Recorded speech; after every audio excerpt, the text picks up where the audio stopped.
অর্থাৎ এমনকি আমাদের সওয়াবের কাজেও ত্রুটি রয়েছে, খুঁত রয়েছে। প্রথমে আল্লাহ স্বয়ং ওই ত্রুটি বিচ্যুতিগুলো দূর করে দিবেন, তারপর আমাদের এই ত্রুটিপূর্ণ ভঙ্গুর প্রচেষ্টাগুলোর জন্য আমাদের প্রশংসা করেন। ইবাদত সঠিকভাবে পালন করতে ব্যর্থ হওয়ায় আমি যে দুঃখজনক অজুহাতগুলো দেখাই তা তিনি ঢেকে দেন, তারপর তিনি আমার এই প্রচেষ্টাকে অ্যাপ্রিসিয়েট করেন। ইনি আল্লাহু গফুরুন শাকুর। এটা আল্লাহ ছাড়া আর কেউ করতে পারে না। যদি আপনার বসের কোনো কাজ কোনো রকমে করে দেন, মামুলি ভাবে করে দেন, তিনি আপনাকে অমুক একটা প্রজেক্ট করতে দিয়েছেন, 30 পৃষ্ঠার রিপোর্ট তৈরি করতে বলেছিলেন, আপনি মাত্র 2 পৃষ্ঠা লিখে বসের হাতে তুলে দিলেন, তারপর বললেন আপনার খুশি হওয়া উচিত, আমি তো 2 পৃষ্ঠা লিখেছি। কি হবে ভাবতে পারছেন? মানুষের পক্ষে কোনোদিন আল্লাহর মতো গফুরুন শাকুর হওয়া সম্ভব নয়।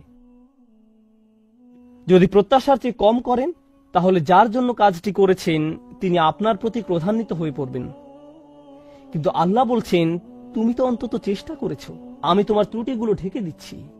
আন ইয়াজিদাহুম মিন ফাদলিহি, তিনি যে শুধু আপনার ত্রুটিগুলো ঢেকে দেন তাই নয়, তিনি ভালো কাজের এত সমাদর করেন যে তদুপরি তিনি আপনাকে পুরস্কৃত করেন। ইয়াজিদাহুম মিন ফাদলিহি। সবশেষে মানুষ যখন জান্নাতে গিয়ে উপনীত হবে, তারা আল্লাহকে স্মরণ করবে। কিন্তু কিভাবে তারা আল্লাহকে স্মরণ করবে? মনোযোগ দিয়ে শুনুন।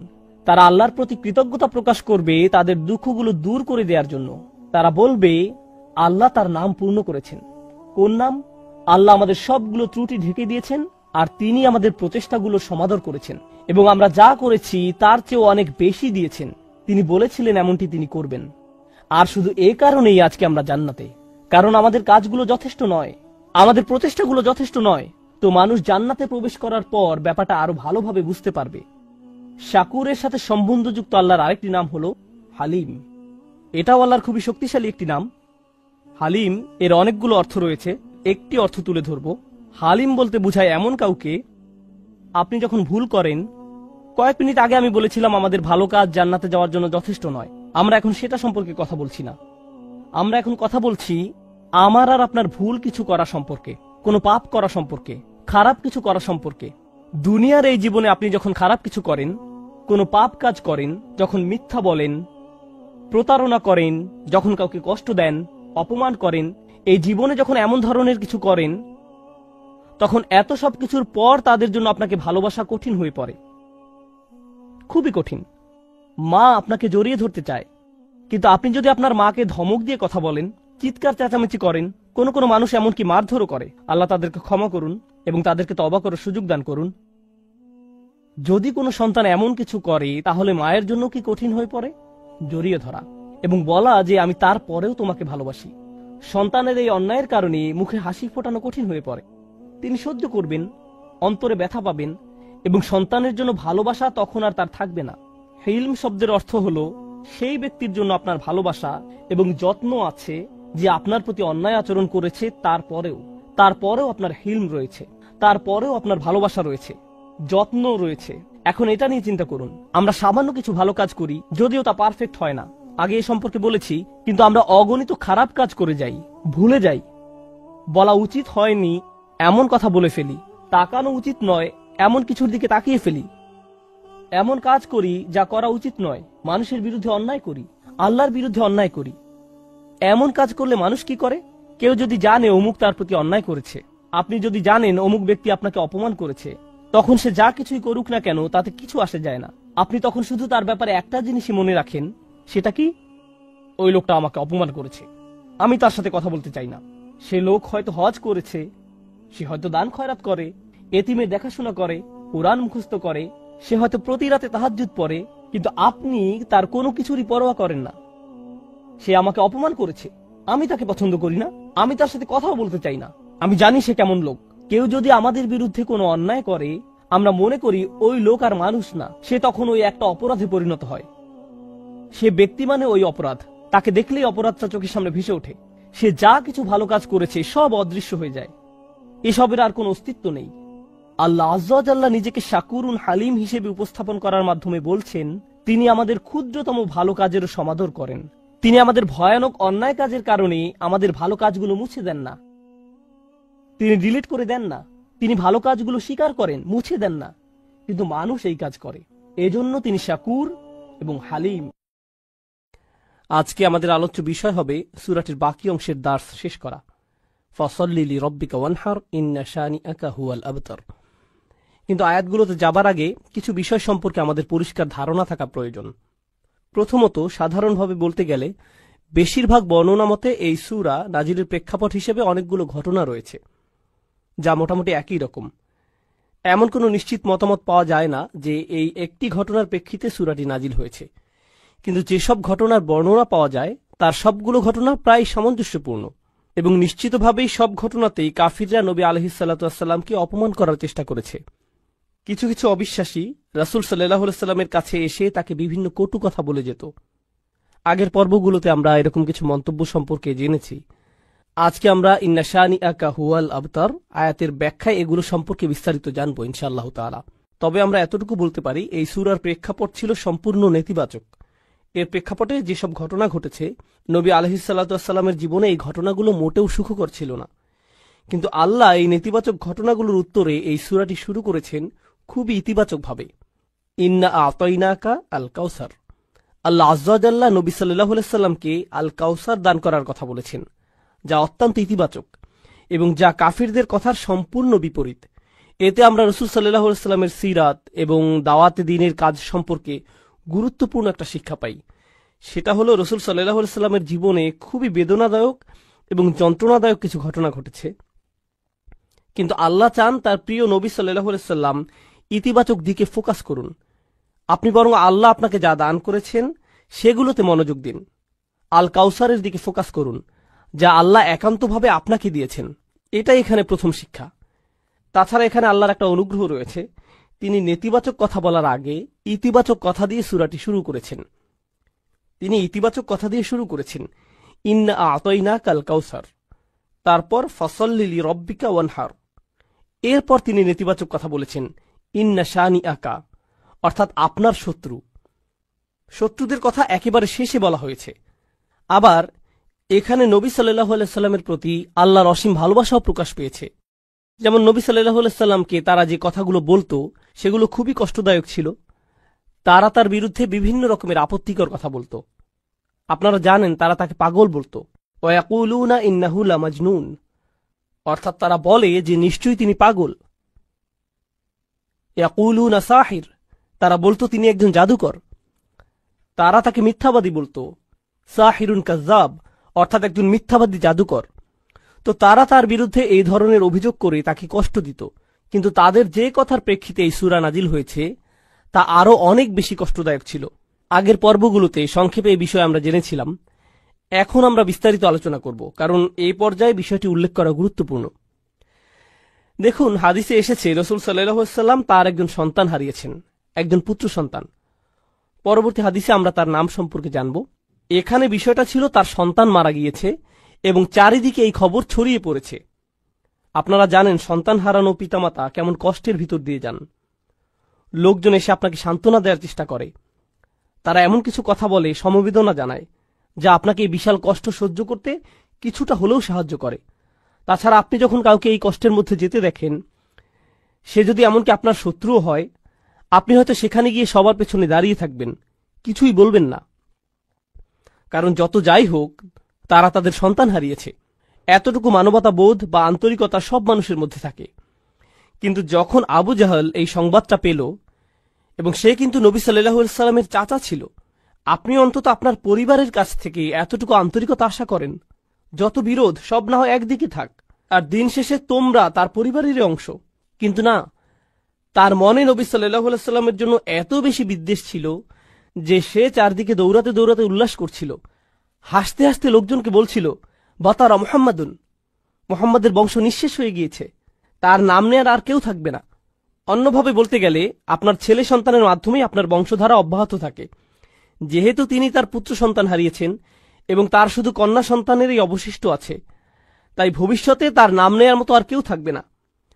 তাহলে মুহাম্মদ আমাদের জন্য অস্থায়ী একটা সমস্যা, কারণ তার বংশধারা অব্যাহত রাখার মাধ্যম হিসেবে তার কোনো ছেলে সন্তান আর নেই। তাই অচিরেই এই পৃথিবী থেকে তার নাম নিশানা মুছে যাবে। দেখুন কেমন কষ্টের পরিস্থিতিতে তারা এই ধরনের চরম অপ্রীতিকর কথাগুলো বলছে। এই কথাগুলো এত বেশি যন্ত্রণাদায়ক ছিল যে আল্লাহ আজ্জা ওয়া জাল্লা তাদের কথা কোরআনে উদ্ধৃতিও করেননি।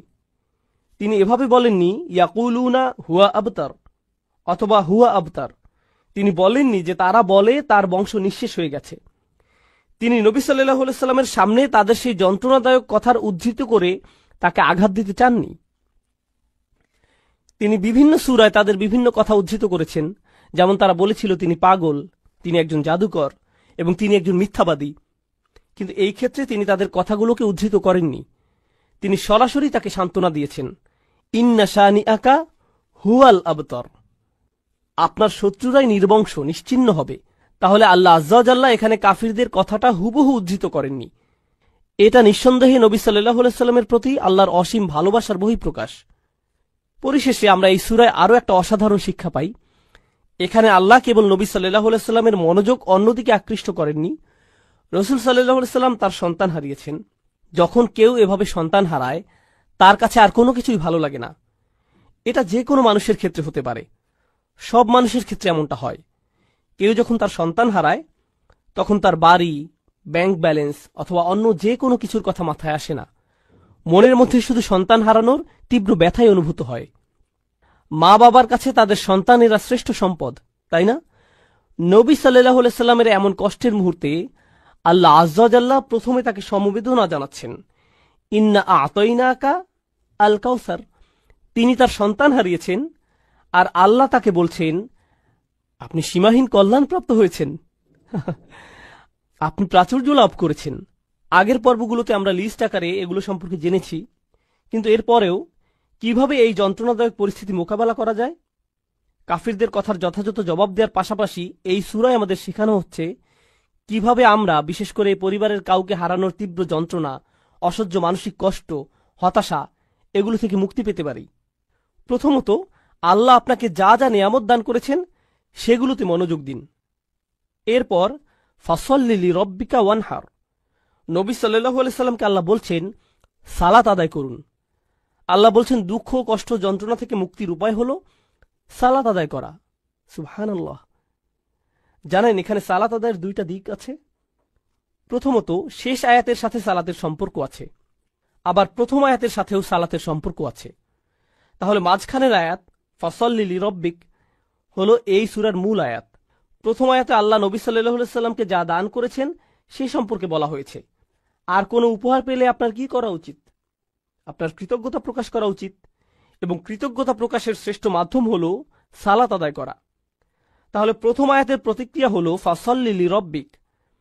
আবার দ্বিতীয়ত, তার শত্রুদের কাছে থেকে যে অসহনীয় দুঃখ কষ্ট তিনি পেয়েছেন, যাদের কথা শেষ আয়াতে বলা হয়েছে, এই কষ্টগুলো মোকাবেলা করার জন্য আপনি কি করেন? আপনি নামাজে দাঁড়িয়ে যান। তাহলে ভালো মন্দ উভয় পরিস্থিতিতে আপনার প্রতিক্রিয়া হবে নামাজ আদায় করা। সুবহানাল্লাহ। এখন চলুন নবী সাল্লাল্লাহু আলাইহি সাল্লামের সন্তানদের সম্পর্কে আমরা জানব। আন ইবনে আব্বাস রাদিয়াল্লাহু তাআলা আনহুমা কল, ইবনে আব্বাস রাদিয়াল্লাহু আনহুমা হাদিসটি বর্ণনা করেছেন, কান আকবরু ওয়ালাদি রাসূলুল্লাহ সাল্লাল্লাহু আলাইহি ওয়াসাল্লাম আল কাসিম। রাসূল সাল্লাল্লাহু আলাইহি সাল্লামের বড় সন্তানের নাম ছিল কাসিম রাদিয়াল্লাহু আনহু। সুম্মা জাইনাব, তারপর জাইনাব, সুম্মা আব্দুল্লাহ, তারপর আব্দুল্লাহ, সুম্মা উম্মু কুলসুম, সুম্মা ফাতিমা, সুম্মা রুকাইয়া, ফামাত আল কাসিম। তাহলে এখান থেকে আমরা তার সন্তানদের বয়সের ক্রমও জানতে পারি।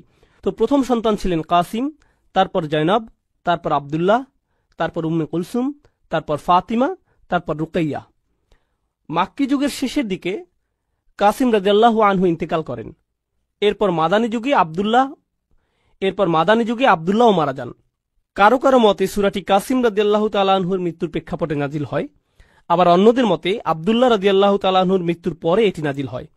আবার অন্য একটি বর্ণনায় আমরা রাসূল সাল্লাল্লাহু আলাইহি সাল্লামের আরও একজন সন্তানের কথা জানতে পারি, ইব্রাহিম রাদিয়াল্লাহু আনহু।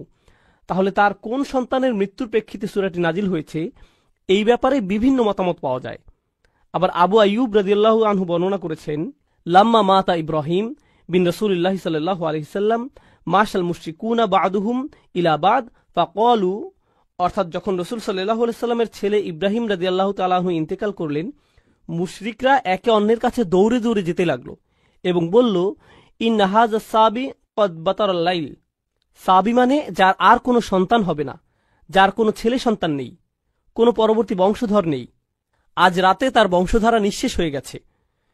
এটা বলে তারা উৎসব করতে লাগলো। ইব্রাহিম রাদিয়াল্লাহু তাআলা আনহুর মৃত্যুর বর্ণনাই অধিক জোরালো। তো এবার আসুন ফাসল্লি লিরব্বিক, এই আয়াতটি শুরু হয়েছে ফা অক্ষর দিয়ে, ফা সল্লি লিরব্বিক। এখানে ফা সম্পর্কে ইমাম আল আলুসি বলছেন, আল ফা ফি কওলিহি তাআলা, তিনি বলছেন আল্লাহ যখন আয়াতে ফা অক্ষরটি উল্লেখ করেছেন লিতারতিবি মা বাদাহা আলা মা ক্বাবলাহা, এই ফা অক্ষরটি এর পূর্ববর্তী বাক্যাংশের উপর গুরুত্বারোপ করে এবং এটি ফা এর পূর্ববর্তী কথার সাথে এর পরের কথাকে সম্পৃক্ত করে। ফাইন্না ইতাআ তাআলা ইয়াহু আলাইহিস সালাতু ওয়াস সালাম মা যুকিরা মিনাল আয়াতিল্লাতী লাম ইউতিহা আহাদাম মিনাল আলামিন, অর্থাৎ যেহেতু প্রথম আয়াতে বলা হয়েছে নবী সাল্লাল্লাহু আলাইহি সাল্লামকে আল্লাহ প্রাচুর্য দান করেছেন আর তিনি তাকে যা কিছু দান করেছেন সবই অসাধারণ এবং অতুলনীয়, তাছাড়া এগুলো এমন কিছু ছিল যা তিনি এই পৃথিবীর আর কাউকে দেননি। মুস্তাওজাবুন লিল মা'মুরি বিহি আই ইস্তিজাব, এজন্য এটা রাসূল সাল্লাল্লাহু আলাইহি সাল্লামের জন্য গুরুত্বপূর্ণ ছিল যে তিনি এই সীমাহীন কল্যাণ লাভের জবাবে কৃতজ্ঞতা প্রকাশ করবেন।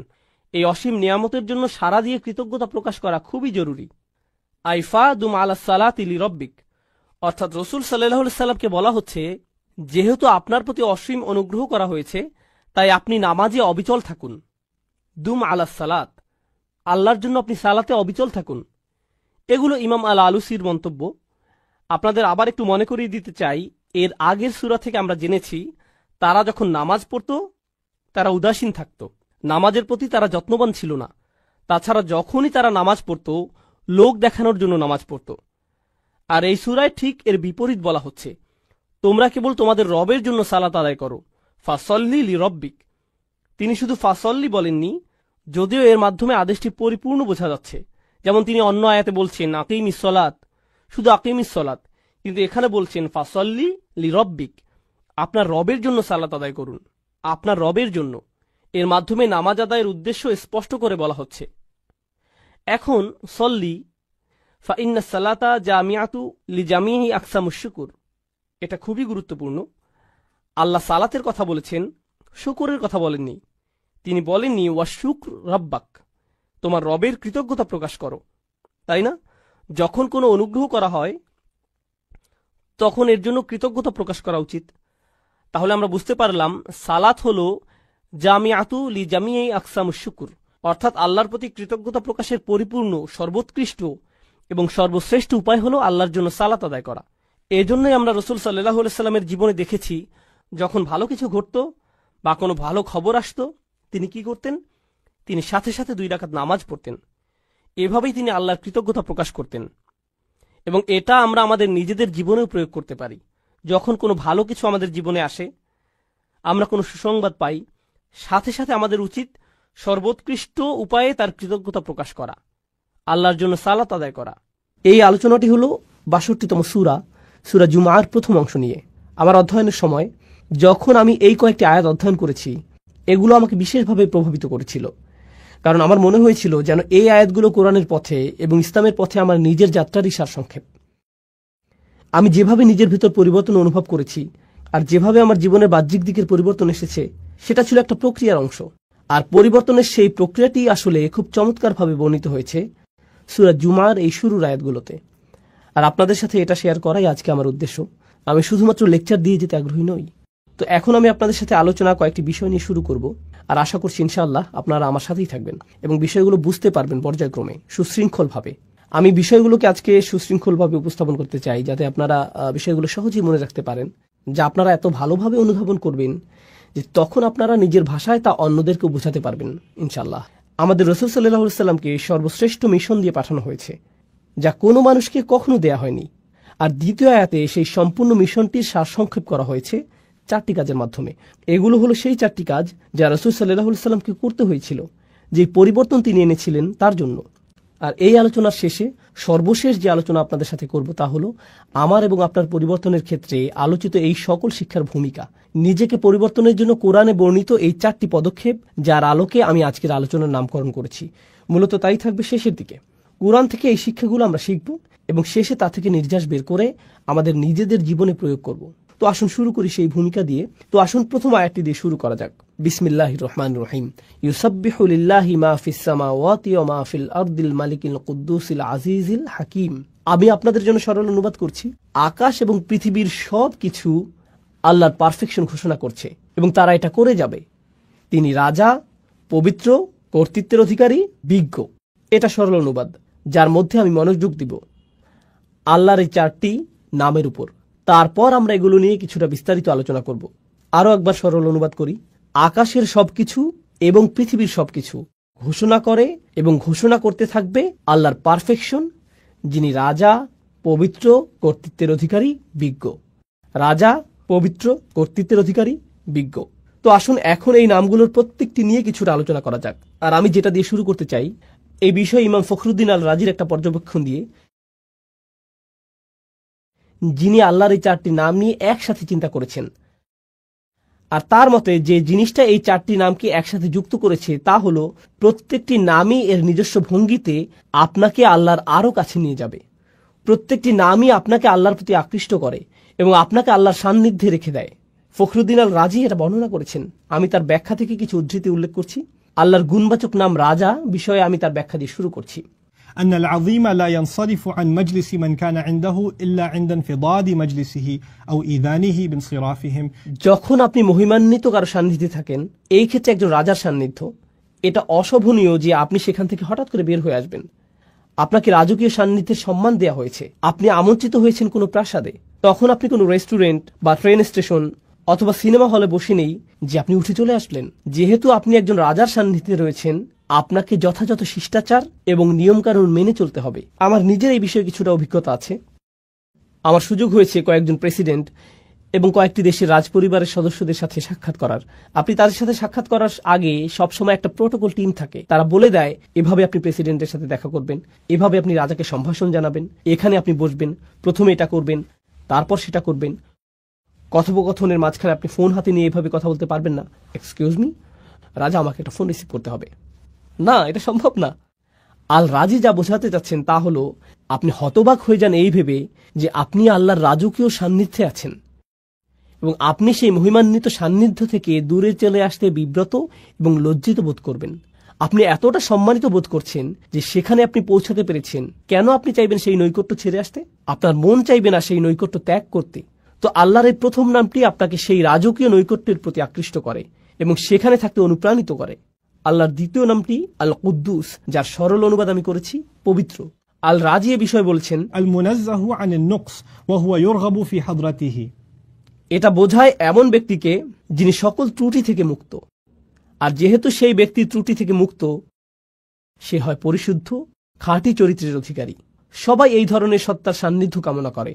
আরও সহজ করে বলছি, মানুষ বিশুদ্ধ চরিত্র পছন্দ করে। আমরা এ ধরনের মানুষ ভালোবাসি যারা তাদের কথায়, তাদের আচরণে, তাদের ব্যবহারে পরিশুদ্ধ, তাদের উদারতা পরিশুদ্ধ, তাদের পরামর্শ পরিশুদ্ধ, তাদের একনিষ্ঠতা পরিশুদ্ধ। আপনি এই ধরনের মানুষের দিকে আকৃষ্ট হন। সত্যবাদী মানুষ, সৎ মানুষ, স্বচ্ছ চরিত্রের মানুষ, এই ধরনের মানুষের চারপাশে আপনি থাকতে চান।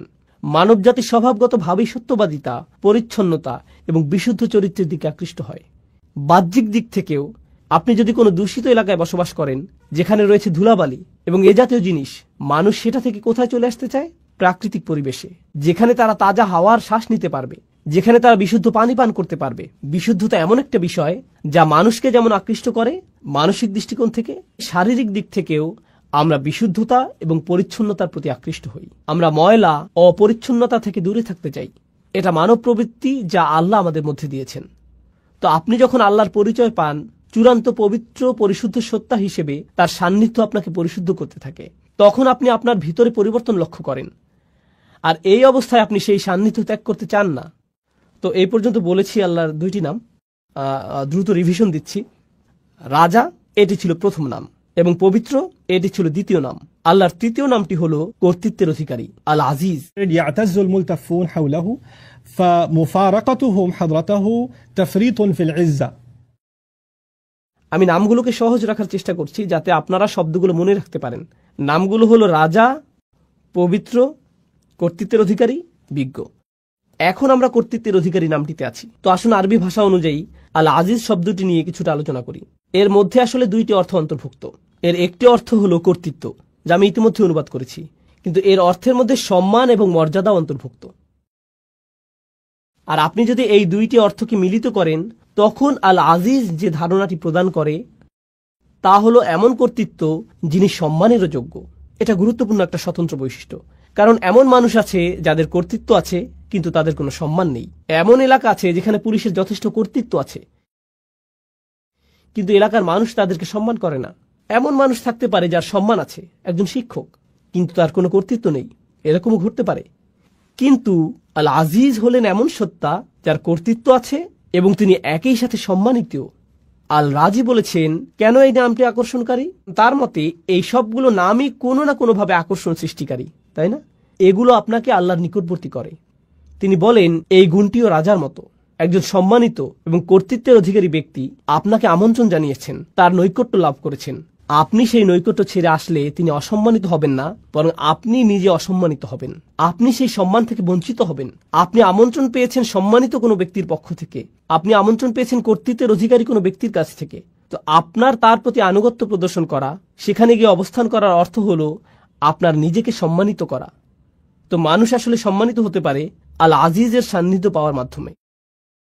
আর সব শেষে আমি দ্রুত আলোচনা করছি এই লিস্টের শেষ নামটি, আল মালিক, আল কুদ্দুস, আল আজিজ এবং সবশেষে আল হাকিম, রাজা, পবিত্র, কর্তৃত্বের অধিকারী এবং সবশেষে বিজ্ঞ। إذا فارق أحد حضرته فاته في كل آن شيء من الحكمة। চমৎকার কথা। যখন আপনি কোনো বিজ্ঞ ব্যক্তির সান্নিধ্যে থাকেন, তার কাছ থেকে বিজ্ঞতা অর্জন করতে যে কয়টি মুহূর্ত আপনি মিস করেন তাই আপনার জন্য ক্ষতি। প্রতিটা মুহূর্তকে আপনি কাজে লাগাতে চান। আমার এই ধরনের অভিজ্ঞতা আছে, যা হয়তো আপনারও আছে। খুব কম সংখ্যক মানুষই আছে যারা প্রকৃত বিজ্ঞতার উৎস। আর আপনার নিকটে যদি তেমন বিজ্ঞ ব্যক্তি থাকে, আপনি নিশ্চয়ই জানেন যে সবাই সেই ব্যক্তির সান্নিধ্য পেতে চায়। তেমন ব্যক্তির নিরবিচ্ছিন্ন মনোযোগ পাওয়া সহজ নয়। আর যদি আপনি তা পান, আপনি চেষ্টা করেন প্রতিটা মুহূর্তকে কাজে লাগাতে, যাতে তার কাছ থেকে পাওয়া সবটুকু বিজ্ঞতাকে ধারণ করতে পারেন। পৃথিবীর বিভিন্ন প্রান্তে কিছু কিছু শিক্ষক আছেন যাদেরকে আমি অনুসরণ করি। আমি ভ্রমণ করে তাদের কাছে যাই, যেখানে গিয়ে কোনো লেকচার দেওয়ার জন্য না, আমি ভ্রমণ করি তাদের সাথে সাক্ষাৎ করার জন্য। আর যদি তারা আমাকে 1 ঘন্টা সময় দেন, যদি 20 মিনিটও দেন, তার জন্য আমি কৃতজ্ঞ। কারণ আমার জন্য সেই 20 মিনিট বেশি মূল্যবান আমি নিজে 5-6 ঘন্টা অধ্যয়ন করার চেয়ে। আমার জন্য সেই বিজ্ঞতাটুকু অমূল্য, সেই সাক্ষাৎটা আমার জন্য অমূল্য। তো বিজ্ঞ ব্যক্তির নৈকট্যে প্রতিটা মুহূর্তই মূল্যবান, এবং এটা এমন ঘনিষ্ঠ অন্তরঙ্গ সম্পর্ক কোনো শিক্ষক অথবা বয়স্ক কারো সাথে, যিনি আপনাকে তত্ত্বাবধান করেন, ভালোবাসেন এবং এর মাধ্যমে আপনি বিজ্ঞতা অর্জন করতে পারেন। তো এই হলো আল্লাহর 4টি নাম যা এই আয়াতের মধ্যে বর্ণিত হয়েছে: রাজা, পবিত্র, কর্তৃত্বের অধিকারী এবং বিজ্ঞ। এটা ছিল ইমাম রাজির চিন্তা এবং কিভাবে তিনি নামগুলোকে বিশ্লেষণ করেছিলেন তার বর্ণনা। আমি তার এই বিশ্লেষণের সাথে আমার কিছু চিন্তা যোগ করতে চাই। আমি আপনাদের সাথে যা শেয়ার করতে চাই তা হলো আল্লাহর এই নামগুলোকে আরো সাজানো যায়। 4টি নামকে 2 জোড়ায় ভাগ করা যায়। আর সেই 2টি জোড়া হলো, প্রথম এবং তৃতীয় নাম দুটি একরকম, আবার দ্বিতীয় এবং চতুর্থ নাম দুটির মধ্যে মিল রয়েছে। 1 এবং 3, 2 এবং 4। আসুন নাম্বারগুলোর স্থানে নাম বসাই। রাজা এবং কর্তৃত্বের মধ্যে মিল আছে, আর পবিত্র এবং বিজ্ঞতার মধ্যে মিল আছে। তো আসুন এই সম্পর্কে আলোচনা করি। আপনারা অনেকেই হয়তো বুঝতে পারছেন রাজা এবং কর্তৃত্বের মধ্যে মিল কি থাকতে পারে। একজন রাজাই কর্তৃত্বের অধিকারী, আর একজন আদর্শ রাজা সম্মানিত। এই 2টি নামের মধ্যে আরো অনেক মিল আছে। তারা উভয় দাবি করে আনুগত্যের, তাদের উভয়কেই সম্মান করতে হয়, তাদের আদেশ পালন করতে হয়, আপনাকে স্বীকার করতে হবে তাদের অবস্থান উপরে এখানে আর আপনি নিচে এখানে। একজন রাজার অবস্থানও অন্য সবার ঊর্ধ্বে। তিনি রাজা আর আপনি একজন প্রজা, আপনার অবস্থান নিচে এখানে। আল্লাহর এই নামগুলো আমার উপর তার কি প্রভাব ফেলে? আমার উপর তাদের প্রভাব হলো তারা আমাকে আল্লাহর প্রতি অনুগত বানায়, বাধ্যগত বানায়, আল্লাহর সামনে বিনয়ী বানায়। তারা আমাকে আল্লাহর ভয়ে ভীত বানায়, তারা আমাকে আতঙ্কিত করে, তারা আমাকে আল্লাহর শক্তিমত্তা এবং মহত্বের স্মরণে অভিভূত বানায় এবং আমার ক্ষুদ্রতা প্রকাশ করে। এটাই এই নামগুলো প্রকাশ করে। কোন 2টি নাম? আল মালিক এবং আল আজিজ। এগুলো আল্লাহর মহত্ব প্রকাশ করে এবং এর ফলে আমি হয়ে যাই ক্ষুদ্র এবং তুচ্ছ, আমি হয়ে যাই দাস, আমি হয়ে যাই বিনীত এই 2টি নামের সামনে। কিন্তু আপনি যদি অন্য 2টি নাম দেখেন, আল কুদ্দুস, আল হাকিম, পবিত্র এবং বিজ্ঞ, প্রথম 2টি নামের মতো পবিত্রতা, পরিশুদ্ধি দূর থেকে অনুভব করা সম্ভব নয়। পবিত্রতা এবং পরিশুদ্ধি বোঝা যায় যখন আপনি কারো কাছে যান, আপনি দেখতে পান তাদের আচরণ। আবার বিজ্ঞতা হলো এমন জিনিস যখন কেউ একজন আপনার কাঁধে হাত রেখে আপনাকে উপদেশ দান করে, যিনি আপনার অবস্থা উপলব্ধি করেন। আল হাকিম নিয়ে চিন্তা করলে কুরআনে বর্ণিত লোকমান আলাইহিসসালামের একটি ঘটনা আমার মনে পড়ে। লুকমান আলাইহিসসালাম ভালোবাসাপূর্ণভাবে তার ছেলেকে উপদেশ দিয়েছেন। আল্লাহ বলছেন, ওয়ালাকাদ আতাইনা লুকমানাল হিকমাহ, আমি লোকমানকে দিয়েছি বিজ্ঞতা, এরপর তিনি সেই বিজ্ঞতার একটা অংশ তার ছেলেকে দিচ্ছেন। সেই অন্তরঙ্গ, ঘনিষ্ঠ, ভালোবাসাপূর্ণ সম্পর্ক বিজ্ঞতা প্রদানেরই একটা অংশ।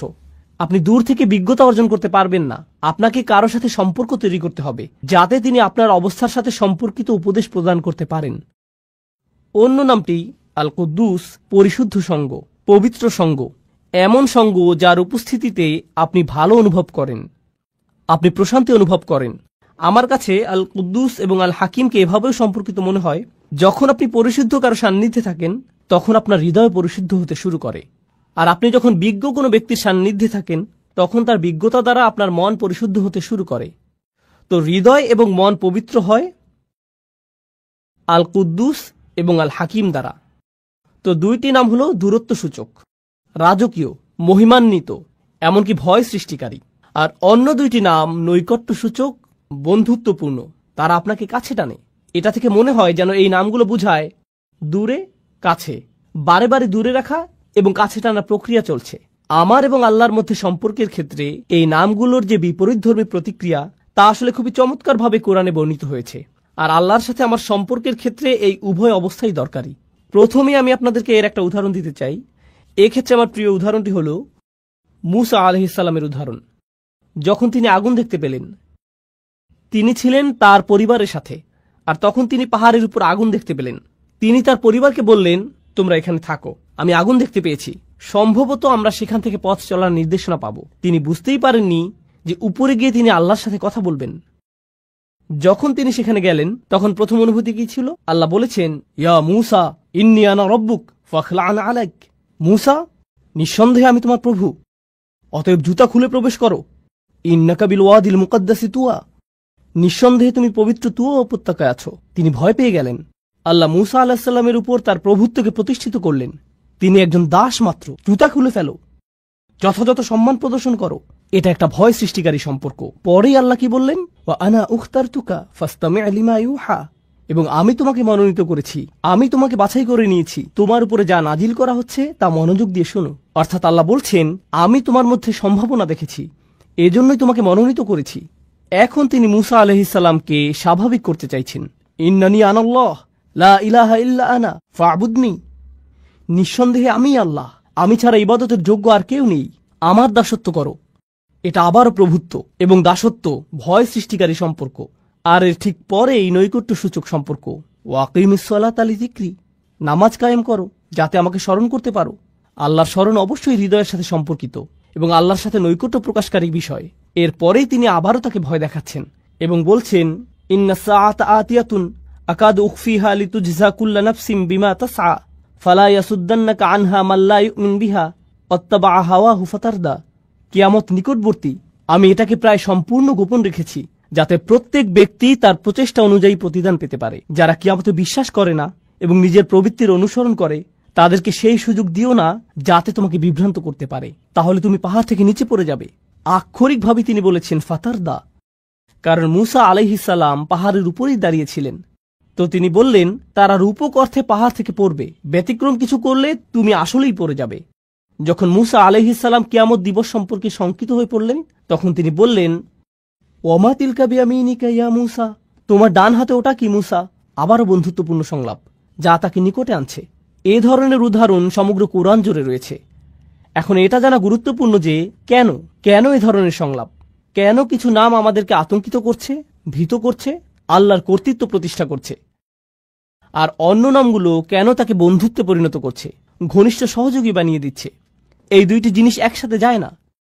লক্ষ্য করুন, যখন আল্লাহর সাথে আপনার সম্পর্ক শুধু কর্তৃত্বকে ঘিরে হয়, তখন আপনি আল্লাহর ভয়ে এতটাই ভীত হবেন এবং এতটাই আতঙ্কিত থাকবেন যে আপনি সকল আশা হারিয়ে ফেলবেন।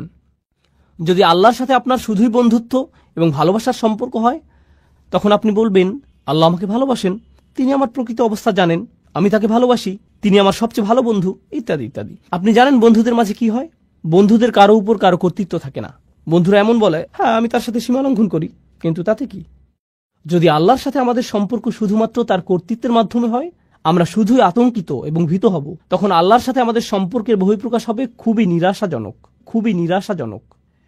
যদি আল্লাহর সাথে আমাদের সম্পর্ক শুধুমাত্র নৈকট্য, বন্ধুত্ব এবং অন্তরঙ্গতাকে কেন্দ্র করে হয়, আমরা সেই নমনীয়তার ফায়দা নিতে শুরু করব এবং তার অবাধ্যতা শুরু করব। আল্লাহ এই দুইটি জিনিসের মধ্যে ভারসাম্য রক্ষা করেছেন, যেমন তিনি ভয় এবং আশার মধ্যে ভারসাম্য রক্ষা করেছেন, কর্তৃত্ব এবং নৈকট্যের ক্ষেত্রেও একইভাবে ভারসাম্য রক্ষা করেছেন। আর সেই ভারসাম্যটি এত চমৎকারভাবে উপস্থাপিত হয়েছে আল মালিক, আল কুদ্দুস, আল আজিজ, আল হাকিম, রাজা, পবিত্র, কর্তৃত্বের অধিকারী, বিজ্ঞ, কাছে এবং দূরে, বারে বারে। সুবহানাল্লাহ। তো এখন আমরা প্রস্তুত। আমি আপনাদেরকে এই 4টি নামের পরিচয় দিয়েছি: রাজা, পবিত্র, কর্তৃত্বের অধিকারী এবং বিজ্ঞ। এখন আমি আপনাদের সাথে আলোচনার দ্বিতীয় অংশটি শুরু করতে চাই, যা হলো রসুল সাল্লাল্লাহু আলাইহি সাল্লামের সম্পর্কে যে 4টি কাজ আল্লাহ তাকে দিয়েছেন। আমি প্রথমে আপনাদের সাথে আয়াতটি পেশ করছি, আর তারপর আমরা এ বিষয়ে কিছুটা বিস্তারিত আলোচনা করব। প্রথমে আমি সরল অনুবাদ উল্লেখ করব। হুয়াল্লাযী বাআসা ফিল উম্মিয়িনা রাসূলাম মিনহুম ইয়াতলু আলাইহিম আয়াতিহি ওয়া ইউযাক্কিহিম ওয়া ইউআল্লিমুহুমুল কিতাবা ওয়াল হিকমাতা ওয়া ইন কানু মিন ক্বাবলু লাফি যালালিম মুবিন। তিনি সেই সত্তা যিনি নিরক্ষরদের মাঝে তাদের মধ্য থেকে একজন রসুল মনোনীত করেছেন। মিনহুম ইয়াতলু আলাইহিম আয়াতিহি, যিনি তাদের কাছে তার আয়াত, তার ওহী, তার মুজিজা বর্ণনা করেন। ওয়া ইউযাক্কিহিম, এবং তিনি তাদেরকে পরিশুদ্ধ করেন। ওয়া ইউআল্লিমুহুমুল কিতাব, আর তিনি তাদেরকে শিক্ষা দেন। এখানে বলা হয়েছে বই, কিন্তু বই শব্দটি দিয়ে আইন কানুনও বোঝানো হয়। কোরআনে অনেক স্থানে কিতাব শব্দটি আইন শব্দে ব্যবহৃত হয়েছে। তো তিনি তাদেরকে আইন কানুন শিক্ষা দেন, ওয়াল হিকমা, এবং বিজ্ঞতা শিক্ষা দেন। আবারও আমি অনুবাদটি সারমর্ম নিজের ভাষায় বলছি। তিনি সেই সত্তা যিনি নিরক্ষরদের মাঝে তাদের মধ্য থেকে একজন রসুল নিযুক্ত করেছেন, যিনি করেন 4টি কাজ। আর তা হল, তিনি তাদের কাছে তার আয়াতসমূহ বর্ণনা করেন অথবা মুজিজাসমূহ তাদের কাছে উপস্থাপন করেন, তিনি তাদেরকে পরিশুদ্ধ করেন, তিনি তাদেরকে শিক্ষা দেন আইন কানুন এবং বিজ্ঞতা। ওয়া ইন কানু মিন ক্বাবলু লাফি যালালিম মুবিন, অর্থাৎ যদিও অনেক আগে থেকেই তারা স্পষ্ট বিভ্রান্তিতে ডুবে ছিল, এই লোকগুলো পথভ্রষ্ট ছিল। অনেক অনেক শতাব্দী ধরে মিথ্যা উপাস্যদের ইবাদত করা, মূর্তি পূজা করার কারণে তারা ভ্রান্তির মধ্যে ছিল। তো এটাই হলো আয়াতটির সরল অনুবাদ। আবারও বলছি, এখানে 4টি কাজের কথা এসেছে। রসুল সাল্লাল্লাহু আলাইহি সাল্লাম তাদের কাছে আয়াতসমূহ বর্ণনা করেন, পরিশুদ্ধ করেন, তিনি তাদেরকে আইন কানুন শিখান এবং তিনি তাদেরকে বিজ্ঞতা শিখান। এই 4টি কাজ ভালোভাবে বোঝার জন্য প্রথম যে জিনিসটা আপনাদের সাথে শেয়ার করতে চাই তা হলো, অন্য সকল নবীর তুলনায় রসুল সাল্লাল্লাহু আলাইহি সাল্লাম অনন্য দায়িত্বের বোঝা বহন করেছেন। শেষ নবী হওয়ার অর্থ শুধুমাত্র এই না যে তার অবস্থান তালিকার শেষে, এর অর্থ তার বোঝাটি ছিল সবচেয়ে ভারী। মানবতাকে পথ দেখাতে আর কোনো নবী আসবেন না। তো তাকে যে দায়িত্ব দেয়া হয়েছিল এবং তার যা করণীয় ছিল, সেই 23 বছর সময়ে তা শুধুমাত্র তার সরাসরি শ্রোতাদের পরিবর্তনের জন্যই ছিল না, বরং তাকে যা দেয়া হয়েছিল তা অবিরামভাবে মানবজাতিকে সংশোধন করে যাবে কিয়ামত পর্যন্ত। যেভাবে সকল নবী মানবতাকে পরিশুদ্ধ করে গেছেন, আগে যে কাজ সকল নবীরা করে গেছেন, এখন তা পালন করতে হবে এই একজন নবীর দ্বারা, তাদের সবার জন্য। কিয়ামত পর্যন্ত যত জাতি আসবে, যত প্রজন্ম আসবে, যত সমাজ আসবে, কিয়ামত পর্যন্ত যত জাতি আসবে, এই বোঝাটি আমাদের রসুল সাল্লাল্লাহু আলাইহি সাল্লামকে বহন করতে হয়েছিল। আর এই সব কিছুর উপর নবীদেরকে দেয়া হতো চমকপ্রদ সব মুজিজা, সমাজে পরিবর্তন সাধন করার জন্য, মানুষকে সঠিক পথে আনার জন্য। যেমন মুসা আলাইহিস সালাম এবং তার লাঠির ঘটনা। কিন্তু আমাদের নবীকে শুধু কোরআনই দেয়া হয়েছিল, তাকে অন্য কিছু দেয়া হয়নি। এই 4টি কাজের ধারাবাহিকতা এবং সৌন্দর্য বিস্তারিত বোঝার জন্য আমি এই আলোচনা শুরু করতে চাই একটি উপমার মাধ্যমে। আর আমার মনে হয় এই উপমাটির মধ্যে আয়াতের মূল বিষয়গুলো চলে আসবে। অনেক আগের অনুন্নত এক গ্রামের কথা কল্পনা করুন, যাতে তেমন একটা সভ্যতার ছোঁয়া লাগেনি। যারা সেখানে বসবাস করে তাদের তেমন কোনো আইন কানুন এবং অবকাঠামোও ছিল না। আর তারা একদিন একটি বাহিনীকে আসতে দেখল, যেখানে ছিল সুসজ্জিত ঘোড়া, পোশাক পরিহিত সৈনিক, তাদের সাথে রাজদূতও এসেছেন। আর সেই রাজদূতের দেহে এমন সব পোশাক যা তারা আগে দেখেনি কখনো। নিঃসন্দেহে এই নবাগতরা এই এলাকার অধিবাসী না। আর সেই দূত তাদের সামনে একটি রাজফরমান মেলে ধরলেন এবং একজন রাজার পাঠানো বার্তা তাদেরকে পড়ে শোনাতে লাগলেন, যিনি কিনা তাদের গ্রামকে দখল করতে চান, তার সাম্রাজ্যের অন্তর্ভুক্ত করতে চান এবং তাদের তার রাজ্যের অংশ হওয়ার সুযোগ দানে ধন্য করতে চান। তিনি সেই রাজার পক্ষ থেকে এই সকল বার্তা তাদেরকে দিয়ে যাচ্ছেন। গ্রামের অধিবাসীরা তাকে দেখে বলল, প্রথমত এটা পরিষ্কার যে আপনারা বহিরাগত, কিন্তু কিভাবে আমরা বুঝবো যে আপনি আসলে একজন রাজার কাছ থেকে এসেছেন? এর সপক্ষে কি প্রমাণ আছে আপনার কাছে? কি প্রমাণ আছে আপনার কাছে? তো তিনি তাদেরকে দেখালেন মুদ্রা, তিনি তাদেরকে এমন ধনভাণ্ডার দেখালেন যার অধিকারী হওয়া একজন রাজার পক্ষেই সম্ভব। তিনি তাদেরকে এমন কিছু নিদর্শন দেখালেন যাতে প্রকাশ পায় যে তিনি আসলে একজন রাজপ্রতিনিধি। যদি তারা সন্তুষ্ট হয়, তারা বলবে, আমরা তার কথা শুনে দেখব, আমরা শুনতে চাই এই রাজার কি বক্তব্য। আমরা বেশ চমৎকৃত হয়েছি এই বাহিনী এবং এর সাথে যা কিছু তিনি নিয়ে এসেছেন এবং তার রাজকীয় প্রমাণাদি দেখে। আমরা তার প্রস্তাবটি বিবেচনা করব। এখন আপনি যদি সেই বাহিনীর সাথে গিয়ে রাজার সাথে সাক্ষাৎ করতে যান, তাহলে আপনাকে সবচেয়ে সুন্দর পোশাকটি পরিধান করতে হবে, আপনাকে রাজদরবারের রীতিনীতি মেনে চলতে হবে, আপনাকে নিজেকে পরিশুদ্ধ করতে হবে, আপনাকে নিজেকে পরিচ্ছন্ন করতে হবে। আয়াতে আমরা যা শিখছি তার সাথে মিলাতে থাকুন। আপনি রাজার সাক্ষাৎ পেলেন, আর রাজা আপনাকে বললেন, যদি তোমরা আমার রাজ্যের অন্তর্ভুক্ত হতে চাও, এই আইনকানুনগুলো তোমাদের মেনে চলতে হবে, এই বিধিবিধানগুলো এখন থেকে পালন করতে হবে, এটাই হবে তোমাদের সংবিধান। আর সেই দূত আস্তে আস্তে এই মানুষগুলোকে গড়ে তুললেন, আর তারা একের পর এক রাজ্যের আইনগুলো তাদের সমাজে বাস্তবায়িত করতে লাগলো। এক সময় তারা নিজেরাও হয়ে উঠল পরিশুদ্ধ, সুপ্রশিক্ষিত, সুপ্রতিষ্ঠিত, পরিশীলিত একটি সমাজ। আর যখন তারা প্রশিক্ষিত হতে শুরু করে, তখন তারা পরিশীলিত জাতিতে পরিণত হওয়ার সুফল উপলব্ধি করতে শুরু করে। তারা এই সকল আইনের সুবিধা আগে দেখতে পায়নি, কিন্তু এখন তারা সেই সুবিধাগুলো দেখতে পাচ্ছে। তো পরিশুদ্ধির এই প্রক্রিয়া তারা অতিক্রম করলো। আমি আপনাদের সামনে এই উপমাটি উপস্থাপন করলাম কারণ এটা রসুল সাল্লাল্লাহু আলাইহি সাল্লামের কাজের সাথে মোটামুটি মিলে যায়, কিন্তু কিছু অমিলও আছে।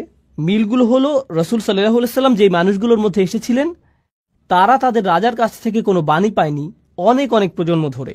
ওয়া ইন কানু মিন ক্বাবলু লাফি যালালিম মুবিন। রসুল সাল্লাল্লাহু আলাইহি সাল্লাম প্রথম কোন কাজটি করলেন? তিনি আল্লাহর আয়াতগুলো বর্ণনা করেছিলেন। মানুষ কোরআনের বাণী শুনল, আর তিনি দাবি করেছিলেন যে এটা এসেছে আল্লাহর কাছ থেকে। তারা বলল, কিভাবে আমরা বুঝবো যে এটা আল্লাহর কাছ থেকে এসেছে? কি প্রমাণ আছে আপনার কাছে যে এটা আল্লাহর বাণী? আল্লাহর বাণীগুলো এতটাই শক্তিশালী, এতটাই অভিজাত, এতটাই অনুকরণীয়, আপনার পক্ষে এর মতো কিছু তৈরি করা সম্ভব না।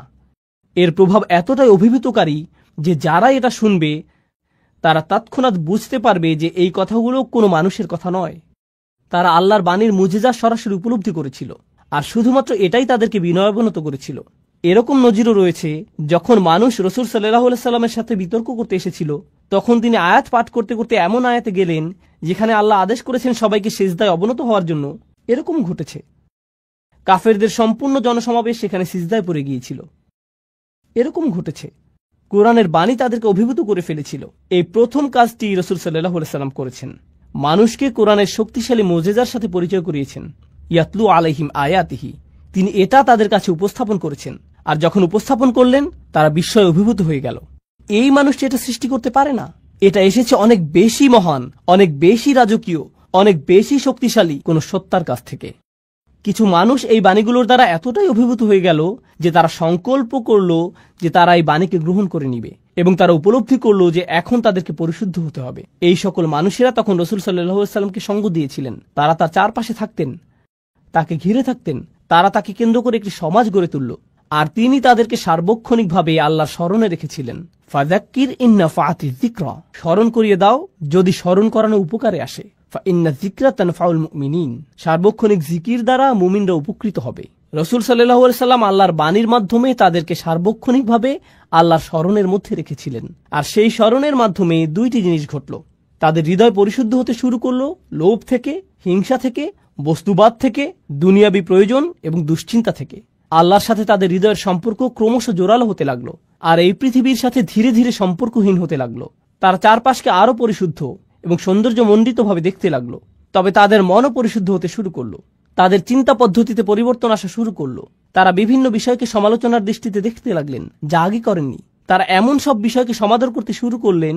এই পরিশুদ্ধি ঘটেছিল তাদের অবিরত ওহির জ্ঞানের সংস্পর্শে থাকার কারণে। ওয়ায়ুযাক্কিহিম, তিনি তাদেরকে পরিশুদ্ধ করেছেন। আর যখন তারা পরিশুদ্ধির একটা নির্দিষ্ট স্তরে পৌঁছলেন, তখন তাদের হৃদয় এবং মন সম্পূর্ণভাবে আল্লাহর নিকট সমর্পিত হয়ে গেল। আর আগেই তারা আল্লাহর মুজিজার দ্বারা অভিভূত হয়েছিলেন। এভাবেই তারা সবচেয়ে শক্তিশালী মানুষে পরিণত হলেন, এমন মানুষ যারা সবকিছু ছাড়তে প্রস্তুত ছিলেন। অবশেষে আল্লাহ তাদেরকে আইনের বিধিবিধান প্রদান করলেন।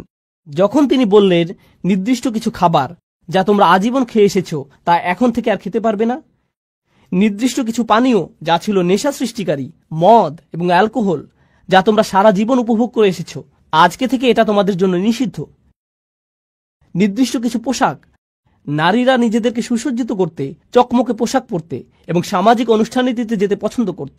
আর তারপর কোরআন বলল, না, আজকে থেকে তোমরা অন্যভাবে পোশাক পরিধান করবে, এবং তাদেরকে আইনের বিধিবিধান দিল। যখন আল্লাহ আইনের বিধিবিধান দিলেন, এই মানুষগুলো তৎক্ষণাৎ প্রস্তুত ছিলেন তা বাস্তবায়নের জন্য। কেন এরকম ঘটল? কারণ দীর্ঘ একটা সময় ধরে দুইটি বিষয় ঘটে গিয়েছিল। ইয়াতলু আলাইহিম আয়াতিহি, তারা অভিভূত হয়েছিল আল্লাহর মুজিজাত দ্বারা, তারা আল্লাহর বাণীর কাছে বিনয়াবনত হয়েছিল এবং অবিরত তারা কোরআনের স্মরণ দ্বারা পরিশুদ্ধ হয়েছিলেন। এরপর অবশেষে তারা প্রস্তুত হয়েছিলেন আইন মানার জন্য। এই বিষয়ে হযরত আয়েশা রাদিয়াল্লাহু তাআলা আনহার উক্তিটি স্মরণীয় হয়ে থাকবে, লাউ আউয়ালা মা নাযালা মিনাল কুরআন লা তাশরবুল খামর লাকুল্লা আল্লাহি লান নাতরুকাল খামরা আবাদা। তিনি বলেছেন, কুরআন নাজিলের প্রথমেই যদি বলা হতো যে মদ পান করো না, তাহলে আমরা বলতাম আমরা কখনোই মদ ছাড়ব না, আমরা কখনোই এটা ত্যাগ করতাম না, কারণ তখন আমরা পরিশুদ্ধ হইনি। এটাই তিনি বোঝাতে চেয়েছেন। এখানে ওয়ায়ু আল্লিমহুমুল কিতাব, অর্থাৎ তিনি তাদেরকে কিতাব শিক্ষা দেন, এই অংশটি খুবই শক্তিশালী একটা বিষয় যা আমাদেরকে অনুধাবন করা জরুরি। তো এখানে ইয়াতলু আলাইহিম আয়াতিহি ওয়ায়ু আল্লিমহুমুল কিতাব, অর্থাৎ তিনি তাদেরকে কিতাব শিক্ষা দেন, এই অংশটি খুবই শক্তিশালী একটা বিষয় যা আমাদেরকে অনুধাবন করা জরুরি। ইসলামের আইন কানুনগুলো এরকম না যে শুধুমাত্র বলে দিলাম এটা হারাম, এটা হারাম, ওটা হারাম। আপনি যদি আসলেই চান যে তারা পরিবর্তিত হোক, তাহলে তাদেরকে কোরআনে বর্ণিত এই একই প্রক্রিয়ার মধ্য দিয়ে যেতে হবে। এখন সব শেষে আসছে অন্তহীন পথ চলার কথা, ওয়াল হিকমা, অর্থাৎ তিনি তাদেরকে বিজ্ঞতা শিক্ষা দেন। কেন আমি এটাকে বলছি অন্তহীন পথ চলা? লক্ষ্য করুন, আইন হলো সীমিত সংখ্যক বিধিবিধানের একটি সমষ্টি। এটা সীমিত কিছু নির্দেশনা, এটা নিষিদ্ধ, এটা নিষিদ্ধ, এটা নিষিদ্ধ, এটা অবশ্য করণীয়। আপনাকে দিনে 5 ওয়াক্ত নামাজ আদায় করতে হবে, সামর্থ্য থাকলে হজে যেতে হবে, আপনাকে রমজান মাসে রোজা রাখতে হবে। আইনের সংখ্যা সীমিত, ইসলামের আইনের সংখ্যা অসীম নয়। কিন্তু বিজ্ঞতা হলো সম্পূর্ণরূপে ভিন্ন একটি বিষয়। বিজ্ঞতা হলো অসীম, সমগ্র জীবনব্যাপী সাধনা। কুরআন শুধুমাত্র আমাদেরকে আইন দিতে আসেনি, কুরআন এসেছে সারা জীবনব্যাপী পাওয়া যায় এমন বিজ্ঞতা দিতে। আমার সমগ্র জীবন যদি ব্যয় হয় কোরআন থেকে বিজ্ঞতা অন্বেষণ করতে, তবুও সামান্য কয়েক ফোঁটা অর্জন করেই আমাকে পৃথিবী ছাড়তে হবে। এটাই বিজ্ঞতার ধরন। তো সবশেষে আল্লাহ আযজা ওয়া জাল্লা বলছেন, তিনি তাদেরকে বিজ্ঞতা শিক্ষা দেন, তিনি তাদেরকে সেই পদ্ধতির শিক্ষা দেন যাতে তারা এই গ্রন্থটির সাথে সম্পর্ক তৈরি করতে পারে এবং এটা থেকে আরো রত্ন আহরণ করতে পারে। আফালা ইয়াতাদাব্বারুনা কুরআন, তারা কি কোরআন নিয়ে গভীর মনোনিবেশ সহকারে চিন্তা করে না? এই প্রক্রিয়াটির কথাই কোরআনে এসেছে। প্রসঙ্গক্রমে বিজ্ঞতা সম্পর্কে আরেকটি বিষয় হলো, বিজ্ঞতা আইনের পেছনের অন্তর্নিহিত বিজ্ঞতাকেও শিক্ষা দেয়। এটা আপনাকে দেখায় যে ইসলাম শুধুমাত্র কিছু বিধিবিধান নয়, এটি আসলে একটি নৈতিক আদর্শ, এটি একটি আধ্যাত্মিক আদর্শ। এই আইনগুলোর মধ্যে আধ্যাত্মিক কল্যাণ রয়েছে, নৈতিক কল্যাণ রয়েছে। আপনি যত বেশি অধ্যয়ন করবেন, আইনের পেছনের এই বিজ্ঞতাগুলো তত স্পষ্ট হতে শুরু করবে। এই হলো পরিবর্তনের 4টি ধাপ যা রাসূল সাল্লাল্লাহু আলাইহি ওয়াসাল্লামকে দেয়া হয়েছিল। এখন আমি এই আলোচনার মধ্যে আমার প্রিয় অংশটিতে আসছি। তা হলো আপনাদের কাছে উপস্থাপিত এই 4টি ধাপ কিভাবে সেই সমাজকে পরিবর্তন করতে সক্ষম হয়েছিল যা ছিল অন্ধকারাচ্ছন্ন অনেক অনেক প্রজন্ম ধরে। আল্লাহ আমাদেরকে বলছেন যে কোরআনকে অবমূল্যায়ন করা যাবে না। কোরআন এমন বই নয় যা আপনি শুধুমাত্র পড়েই থেমে যান। কোরআন হলো সেই বই যার সাহায্যে আপনি সম্পূর্ণভাবে নিজেকে পরিবর্তন করতে পারেন। আমি আপনাদেরকে আবারও স্মরণ করিয়ে দিচ্ছি রাসূল সাল্লাল্লাহু আলাইহি ওয়াসাল্লামের এই 4টি কাজ। তিনি আয়াতসমূহ বর্ণনা করেন, তিনি তাদেরকে পরিশুদ্ধ করেন, তিনি তাদেরকে আইন শিক্ষা দেন, তিনি তাদেরকে বিজ্ঞতা শিক্ষা দেন। এই 4টি কাজ আসলে আল্লাহর 4টি নামের সাথে সম্পূর্ণরূপে মিলে যায়, যেগুলো দিয়ে আমি আলোচনা শুরু করেছিলাম। আজকের আলোচনার এই অংশটি হলো আমার সবচেয়ে প্রিয়। আমি সেই 4টি নাম আপনাদের মনে করিয়ে দিচ্ছি: রাজা, পবিত্র, কর্তৃত্বের অধিকারী, বিজ্ঞ। রাজা নামটিতে ফিরে যাওয়া যাক। যখন সেই বাহিনী আসলো এবং মানুষ সেই রাজদূতকে দেখল, তারা দ্বিধায় পড়ে গেল। তখন কি দেখাতে হয়েছিল? প্রমাণ। আয়াত আসলে কি? যখন রাসূল সাল্লাল্লাহু আলাইহি ওয়াসাল্লাম মানুষের সামনে আয়াত পাঠ করেন, যখন তিনি তাদেরকে এর মুজিজা দেখান, এর মাধ্যমে তিনি আসলে কি করছেন? তিনি আসলে তাদেরকে প্রমাণ দেখাচ্ছেন যে এটা একমাত্র আল্লাহর পক্ষ থেকেই আসা সম্ভব। আয়াতের মধ্যেই তারা তাদের রাজাকে চিনতে পারবে। লক্ষ্য করুন, কোরআনের ভূমিকাতেও আল্লাহর পরিচয় এভাবে এসেছে: আলহামদুলিল্লাহি রাব্বিল আলামিন, আর রহমানির রহিম, মালিক ইয়াউমিদ্দিন। আর রহমানির রহিম দিয়ে নৈকট্য প্রকাশ করছে। আর তারপর আসছে সেই অভিজাত্যের বর্ণনা। তিনি বিচার দিবসের রাজা, বিচার দিবসের মালিক এবং প্রভু। তো রাজাকে চিনা যায় তার চিহ্ন দ্বারা। এজন্য ইয়াতলু আলাইহিম আয়াতিহি। এভাবেই মানুষ আল্লাহর স্মরণে বিস্ময়ে অভিভূত হয়ে যাবে যখন তারা কোরআনের মুজিজাগুলো বুঝতে পারবে। আল্লাহর দ্বিতীয় নামটি ছিল আল কুদ্দুস। আল কুদ্দুস অর্থ কি? পবিত্র। চিন্তা করুন, দ্বিতীয় আয়াতে রাসূল সাল্লাল্লাহু আলাইহি সাল্লামের দ্বিতীয় কাজটি কি ছিল? ওয়ায়ুযাক্কিহিম, অর্থাৎ তিনি তাদেরকে পবিত্র করেন। পবিত্র হলো আল্লাহর গুণবাচক নাম, আর এই নামের দ্বারা অনুপ্রাণিত হয়ে এই কাজটি রাসূল সাল্লাল্লাহু আলাইহি সাল্লাম করছেন। তিনি মানুষকে পবিত্র, পরিশুদ্ধ করছেন, তাদেরকে সেই পবিত্র সত্তার আরো নিকটবর্তী করার মাধ্যমে। রাসূল সাল্লাল্লাহু আলাইহি সাল্লাম এটাই করেছেন। তিনি আল্লাহর এই 4টি নামকে মানুষের হৃদয়ে পৌঁছে দিয়েছেন। তিনি এগুলোকে মানুষের হৃদয়ে গেঁথে দিয়েছেন। আল্লাহর তৃতীয় নামটি ছিল আল আজিজ, কর্তৃত্বের অধিকারী। এমন কর্তৃত্ব যিনি সম্মান পাওয়ার যোগ্য। আর আইন প্রণয়ন ছাড়া কর্তৃত্ব পরিপূর্ণ হয় নাকি? কর্তৃত্বের অধিকারী আইন প্রণয়ন করতে পারেন। তাহলে রাসূল সাল্লাল্লাহু আলাইহি সাল্লাম আইনের বিধিবিধান শিক্ষা দেন। কার পক্ষ থেকে এই আইন? কর্তৃত্বের অধিকারীর পক্ষ থেকে। কার কর্তৃত্ব সম্মান পাওয়ার যোগ্য?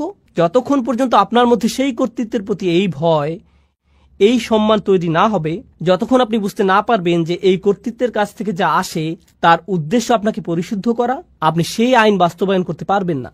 আপনি সেই আইন অনুযায়ী জীবন পরিচালনা করতে পারবেন না।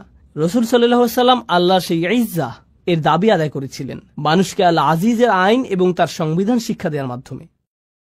সবশেষে প্রথম আয়াতে আল্লাহর শেষ নামটি ছিল আল হাকিম, অর্থাৎ বিজ্ঞ। আল্লাহর এই নামটি রাসূল সাল্লাল্লাহু আলাইহি সাল্লামের কোন কাজের সাথে সামঞ্জস্যপূর্ণ? আল্লাহ সুবহানাহু ওয়া তাআলা বলছেন, ওয়া ইউআল্লিমুহুমুল কিতাবা ওয়াল হিকমা, তিনি তাদেরকে শিক্ষা দেন বিজ্ঞতা। আল্লাহ হলেন সবচেয়ে বিজ্ঞ, যিনি তার রাসূলকে শিক্ষা দিয়েছেন যাতে তিনি তার অনুসারীদের মনে বিজ্ঞতা সঞ্চারিত করেন, যারা এই আহ্বানে সাড়া দিবে এবং এই বিশ্বাসকে আলিঙ্গন করবে। সুবহানাল্লাহ। আল্লাহর 4টি নাম রাসূল সাল্লাল্লাহু আলাইহি সাল্লামের উপর আরোপিত 4টি কাজের সাথে সরাসরি মিলে যাচ্ছে। এটাই হলো পরিবর্তনের জন্য কোরআনের বিস্ময়কর পথ চলা, যে পথে বহু মানুষ হেঁটেছে এই নামগুলোকে হৃদয়ে ধারণ করার মাধ্যমে, যা আকাশ এবং পৃথিবী উপলব্ধি করতে পেরেছে। আল্লাহ যা বলেছেন তা হলো, তোমরা যদি এই নামগুলোকে হৃদয়ে ধারণ করতে পারো, তোমরাও আকাশ এবং পৃথিবীর সাথে সামঞ্জস্যপূর্ণ হয়ে উঠবে। রাসূল সাল্লাল্লাহু আলাইহি সাল্লাম এই উদ্দেশ্যে এসেছিলেন, আপনাদের মধ্যে সেই শৃঙ্খলা নিয়ে আসা যা ইতিমধ্যে আপনার চারপাশে বিদ্যমান রয়েছে। আশ-শামসু ওয়াল কমারু বিহুসবান ওয়ান নাজমু ওয়াশ-শাজারু ইয়াসজুদান, অর্থাৎ তারকা এবং বৃক্ষরাজি সিজদায় অবনত হয়। কেন তিনি আমাদেরকে বলেছেন যে তারকা এবং বৃক্ষরাজি সিজদা করে? অথবা পাখিদের তাসবিহ পড়া?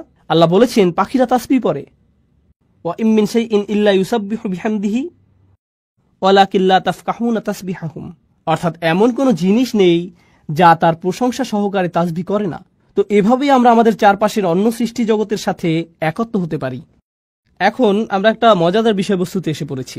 আগের সকল আলোচনার বিবেচনায় কিভাবে আমরা নিজেদের পরিবর্তনের বিষয়টা চিন্তা করতে পারি? ইন্টারেস্টিং একটা প্রশ্ন হলো, চমৎকার এই পরিবর্তনের বিষয়ে আমরা যখন চিন্তা করি,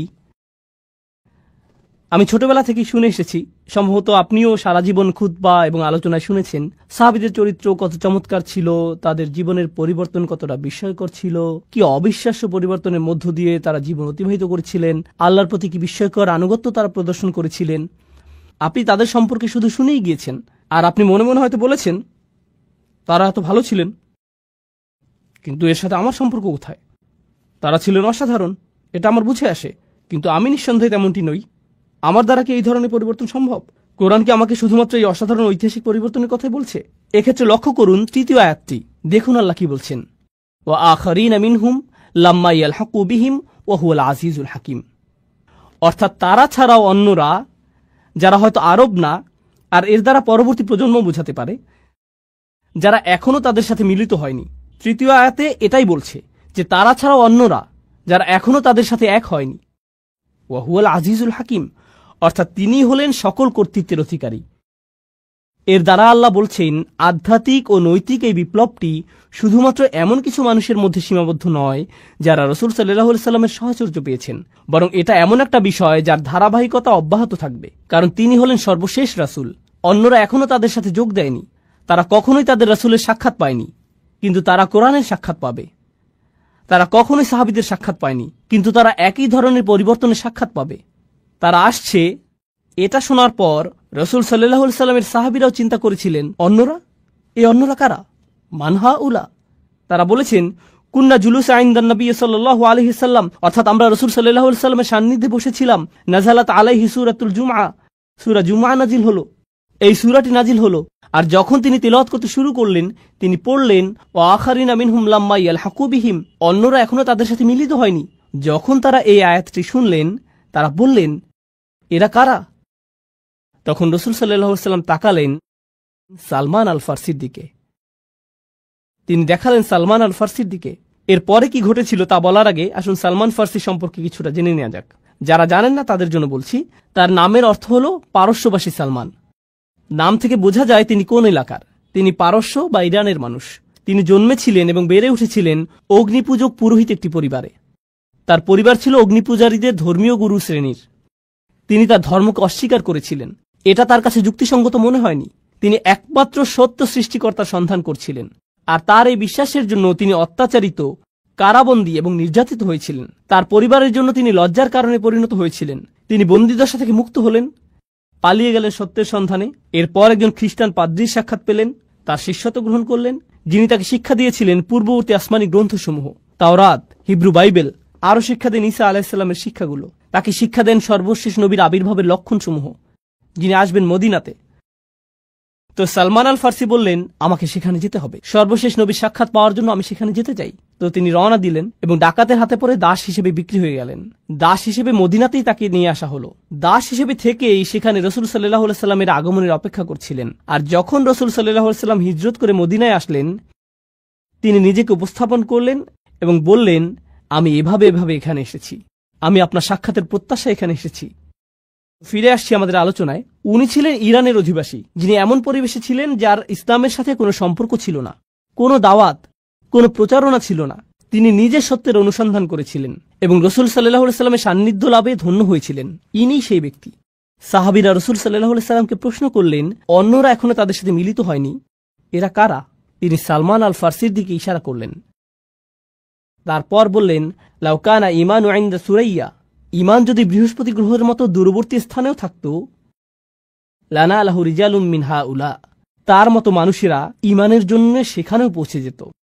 এমন মানুষ আছে যারা অনুসন্ধানে রত থাকবে। তারা পৃথিবীর যেখানেই থাকুক না কেন, ইসলাম থেকে যত দূরেই তারা থাকুক, হয়তো লা ইলাহা ইল্লাল্লাহ সম্পর্কে তাদের কোনো ধারণা নেই, হয়তো আরবি ভাষা অথবা মুসলিম সমাজ জীবন সম্পর্কে তাদের কোনো ধারণাই নেই, হয়তো তাদের কিছুই জানা নেই, তারা জানে না কোরআন কি, আর এই সকল মানুষই আল্লাহকে খুঁজে পাবেন।